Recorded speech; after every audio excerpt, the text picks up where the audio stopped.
그동안 주가가 반등했던 것이 뭐 코로나19 안정세, 그에 따른 경제 활동 정상화, 그리고 경기 회복 기대감 이런 것들이었잖아요. 네, 그렇습니다. 지금 그 주가가 올라갔던 그 핵심적인 동력이 뭐냐를 다 하나하나 발라서 네. 뭐 분석할 수는 없겠지만 가장 기본적인 부분들은 기대치가 굉장히 낮아졌던 코로나19에 따른 충격이 굉장히 클 것이다라는 시장 참가자들의 그런 어떤 전망 때문에 기대치가 굉장히 낮아졌던 경제 지표가 기대치를 넘어서는 그런 서프라이즈를 기록하는 과정에서 주식시장은 굉장히 붐업이 됐었고요. 또 그런 기대감이 경제활동 재개와 맞물려서 앞으로 경제 지표 더 좋아질 것이다라는 기대감을 또 한 번 양산해내는 그런 어떤 상호 시너지 효과를 발휘했다라고 볼 수 있을 것 같거든요. 네. 실제 이제 그 시티그룹이 발표하는 경제 서프라이즈 지수라고 있습니다. ESI라는 지수인데요. 네. 이 지수는 0을 기준으로 해서 경제 지표 발표되는 경제 지표들이 시장 전망치보다 높으면 플러스, 낮으면 마이너스로 이렇게 지수로 나타내는 그건데요. 기본적으로 많은 경제 지표들이 시장 전망치를 웃돌 경우에는 플러스 수치가 높아지고요. 네. 또 시장 전망치에 한참 못 미치는 경제 지표가 나오면 마이너스 수치가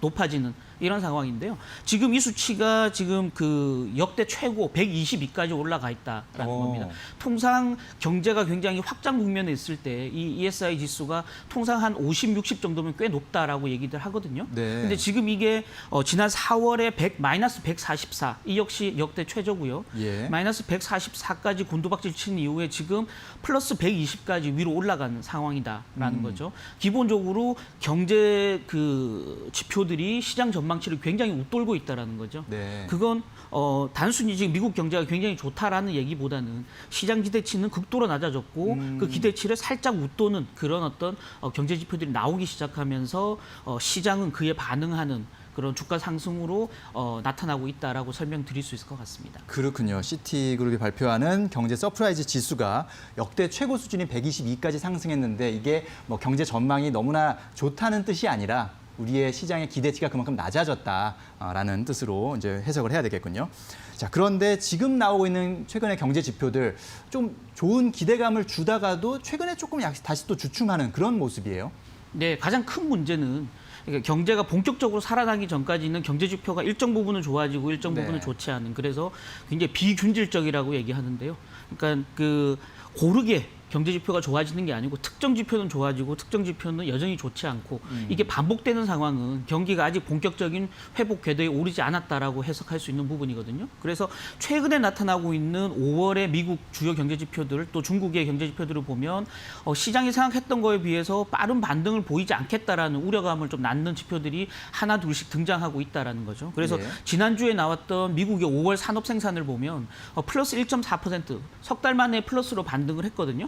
그럼에도 불구하고 시장 기대치는 얼마였냐? 3.0 플러스 3.0이었거든요. 네. 시장 시장 기대치에 한참 못 미치는 그런 어떤 실적을 보였고요.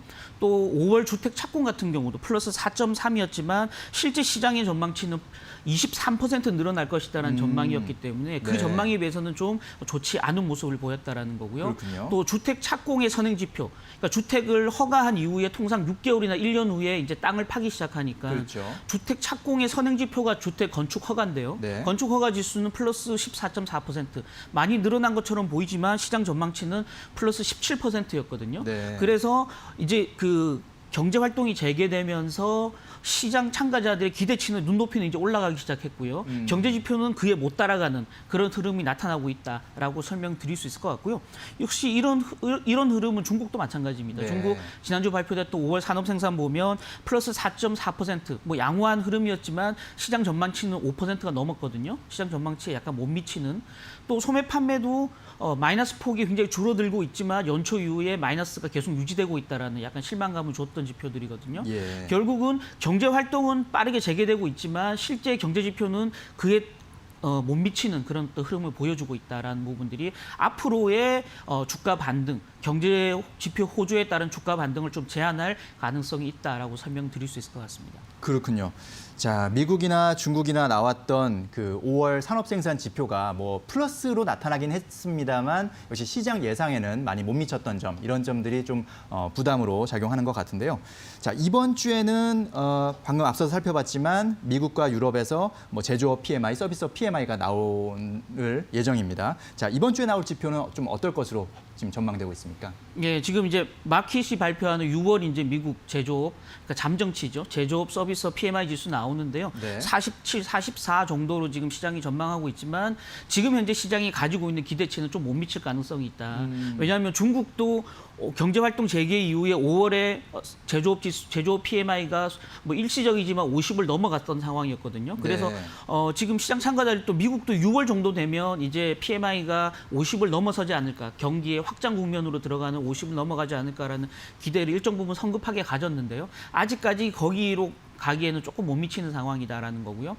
또 잠정치가 47, 44가 나온다 하더라도 최근 아까 정다슬 기자가 설명했던 대로 코로나19 사태가 다시 이제 확진자가 늘어나는 상황에서 예. 앞으로는 이 지수가 또 꺾일 수 있겠네라는 어떤 우려감들이 동시에 작용하기 때문에 굉장히 서프라이즈가 아닌 이상 시장에는 좀 좋지 않은 영향을 줄 가능성이 있다라는 거고요. 또 이제 이번 5월에 좀 지켜봐야 될 그 미국의 내구재 주문 발표가 있습니다. 내구재 주문은 통상 이제 3년 이상 사용하는 제품들이거든요. 그래서 네. 가게단에서 보면 자동차나 가전제품이나 이런 이제 오래 쓰는 제품들이고요. 그래서 경기가 굉장히 좋아져야만 사실은 이건 내구재를 소비를 많이 하기 때문에 그렇죠. 경기가 완연히 좋아졌는지 따져보는 어떤 지표로서 내구재 주문이 굉장히 많이 이용되고 있고요. 기업 단에서 보면 일반 기계 설비라든지 통신 장비 이렇게 그 향후의 생산을 위한 설비 투자 개념으로 구매하는 제품들이거든요. 그래서 이 내구재 주문이 굉장히 활발하게 늘어나야만 기업은 설비 투자를 늘리고 가게는 경기 회복에 대한 기대감으로 본격적으로 소비를 늘린다라고 설명할 수 있을 것 같은데요. 지금 시장 전망치는 플러스 12%. 굉장히 양호할 걸로 보이지만 여기 설비 투자의 선행 지표로 꼽히는 핵심 내구재 주문, 그러니까 기업들이 주로 주문하는 기계 설비나 항공기 이런 것들을 포함한 핵심 내구재 주문은 1% 증가에 그칠 걸로 예상이 되고 있거든요. 예. 결국은 어떤 전반적인 제조업 또 기업의 설비 투자의 선행 지표들은 좋지 않을 걸로 나타날 가능성이 있다라는 측면에서 이번 주 발표되는 미국 경제 지표 자체도 지난주처럼 조금 시장 기대에 못 미치는 수준으로 나올 가능성이 굉장히 크다라고 설명드리면 될 것 같습니다. 그렇군요. 시장에서는 이제 6월 확장 국면을 기대해 왔었는데 물론 반등할 것으로 예상은 하지만 역시 시장 기대에는 여전히 못 미칠 것으로 예상이 된다라고 이제 볼 수가 있을 것 같습니다. 자, 뭐 제조업 그런 PMI 이런 지표들도 물론 중요하지만 고용 지표도 많은 관심을 갖고 있잖아요. 고용이 가장 큰 우려를 나타내고 있는 그런 지표인데 어떻습니까? 고용 지표는? 맞습니다. 그러니까 사실 지난주 발표됐던 미국의 신규 실업수당 청구 건수를 봐도 시장은 조금 실망을 했었던 상황이었거든요. 그래서 지난주 신규 실업수당 청구 건수가 150만 건, 시장 예상치는 한 130만 건 예상을 했습니다만 이보다 네. 이제 굉장히 많이 늘어났고요. 또 이제 그 일자리를 잃은 시기가 조금 장기화되는, 그래서 연속적으로 지속적으로 실업수당을 청구하는 건수가 2,050만 건, 시장 예상치를 큰 폭으로 상회했었거든요. 네. 그래서 지금 이제 그 제롬 파월 연준 의장이 지난 FOMC 회의 이후에 우려했던 일시적인 해고가 영구적인 일자리 손상으로 이어질 수 있다라는 우려감들이 일정 부분 조금 현실화되는 거 아닌가라는 우려감들이 커지고 있다라는 거죠. 그렇게 본다 그러면 이번 주 발표되는 미국의 신규 실업수당 청구 건수 또 연속 실업수당 청구 건수 유심히 좀 살펴볼 필요가 있겠다라는 말씀 드리고 싶습니다. 그렇군요. 자, 고용 지표에 대한 관심이 상당히 클 수밖에 없는데 역시 고용 지표가 최근에 좋지 않게 나왔다는 점, 기대에 못 미쳤다는 점, 이런 점들이 시장에 큰 부담이 될 수밖에 없는데 아무래도 이번 주 증시에도 안 좋은 영향을 미칠 수밖에 없는 그런 재료들이 되겠네요. 그렇습니다. 그러니까 이번 주 역시 이제 글로벌 증시가 굉장히 큰 변동성을 겪으면서 조정 모드로 좀 갈 수밖에 없는 상황이지 않을까라는 거죠. 네. 왜냐하면 아까 말씀드렸던 코로나19의 확진자 수 증가 상황이 중국 베이징이라든지 미국 남부지방 상황들이 녹록지 않다라는 거고요. 또 그런 우려감들이 향후 발표되는 경제지표 굉장히 반영될 가능성이 있고요. 왜냐하면 기업들은 그런 우려감이 커지면 고용이라든지 신규 설비 투자를 줄일 수밖에 없거든요. 굉장히 심리적인 영향이 작용할 수밖에 없는 측면이고요. 또 기업 민간 가게가 가지는 소비 역시 향후 경기에 대한 전망들을 소비 행태에 반영할 수밖에 없다라는 측면에서 코로나19 사태의 영향이 본격적으로 경제 지표에 나타날 가능성도 충분히 있다라는 점에서 시장 조정폭은 의외로 좀 커질 수 있다라는 거고요. 네. 2분기 어닝 시즌에 대한 기대감이 일정 부분 있었습니다만 이 부분은 최근 주가 상승 과정에서 S&P 500 지수나 코스피의 PER을 봐도 주가에 상당 부분 선반영돼 있다라고 볼 수 있기 때문에 전체적으로 시장은 조금 조정 모드로 갈 가능성이 굉장히 크다라는 거고요. 개인적으로는 다만 이런 부분에 있어서 연준이라든지 주요 통화 당국이 일정 부분 좀 우려를 완화시켜줄 가능성이 굉장히 크다라고 저는 좀 보고 있고요. 네. 아까 정다승 기자가 말씀해 주신 부분들 또 시장 참가자들이 많이 전망하고 있지만 저는 개인적으로 약간 좀 반대하는 측면이거든요.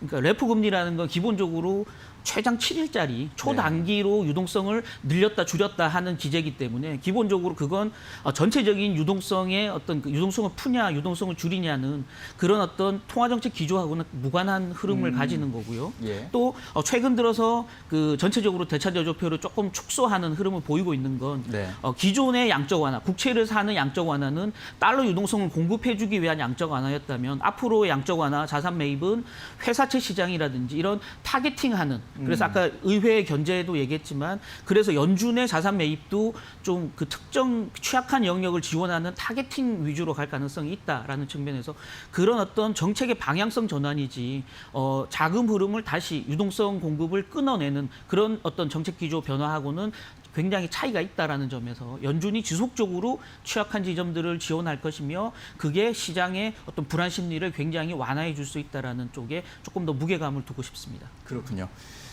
자, 이번 주도 역시 경제 지표가 어떻게 나타날지가 상당히 중요한 그런 한 주가 될 것이고요.